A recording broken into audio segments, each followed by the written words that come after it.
Hi friends, నేను మీ Sujatha. Welcome to Suji ఇంటి రుచులు. ఈరోజు నేను చేయబోతున్నాను వెరీ స్పెషల్ రెసిపీ పప్పుచారు.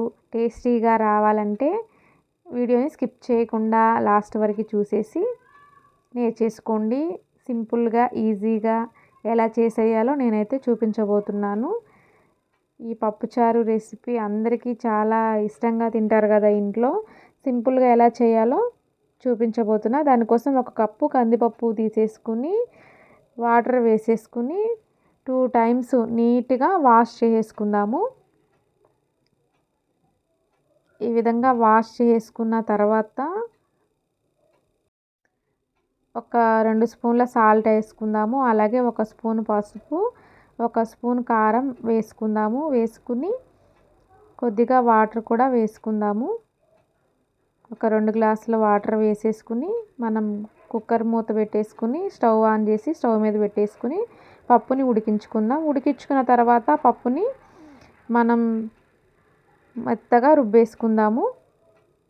ఇలా పప్పు మొత్తాన్ని మెత్తగా రుబ్బుకున్న తర్వాత ఇప్పుడు వాటర్ యాడ్ చేసుకుందాం. చాలామంది పప్పు చిక్కగా ఉంటే ఇష్టపడతారు, లేదంటే కొంతమందికి పల్చగా ఉంటే ఇష్టపడతారు. ఈ వాటర్ అనేది మీ అభిరుచికి తగినట్లయితే యాడ్ చేసుకోండి. నేనైతే అటు చిక్కగా కాకుండా ఇటు పల్చగా కాకుండా మీడియంలో చూపిస్తాను. ఇలా వేసేసుకున్న తర్వాత కొద్దిగా చింతపండు కూడా నానబెట్టేసుకుని ఉంచుకున్న చింతపండు వాటర్ని కూడా మనం వేసేసుకుందాము. ఇప్పుడు మనం స్టవ్ మీద పెట్టేసుకుని ఉడికించుకుందాం ఈ పప్పుచారుని. పొంగు వచ్చేంత వరకు ఇలా ఉడికించాలి. ఎంత ఎక్కువసేపు మరిగించుకుంటే అంత టేస్టీగా ఉంటుంది పప్పుచారు.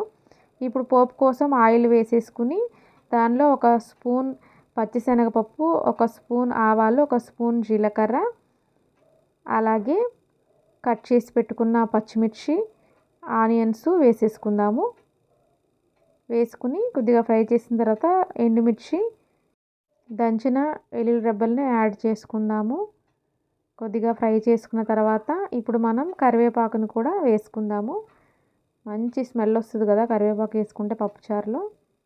ఇలా మనం కరివేపాకుని లాస్ట్లో వేసేసుకుని కొద్దిగా ఫ్రై చేసుకున్న తర్వాత ఇప్పుడు మనం పప్పుచారుని వేసేసుకుందాము. పప్పుచారు ముందే మనం ఉడికించాము.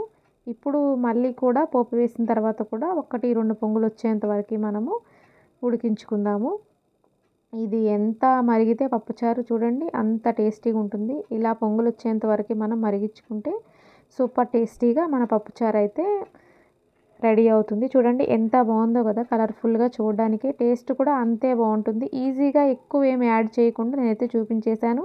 మీరు కూడా ఈ విధంగా ట్రై చేసేయండి. అలాగే నా వీడియో కనుక నచ్చినట్లయితే లైక్ చేయండి, షేర్ చేయండి, నా ఛానల్ని సబ్స్క్రైబ్ చేసి సపోర్ట్ చేయండి. అలాగే మరిన్ని ఇంట్రెస్టింగ్ వీడియోల కోసం పక్కనే ఉన్న బెల్ ఐకాన్ని ప్రెస్ చేసి నోటిఫికేషన్ ఆన్లో ఉంచుకోండి. Bye friends.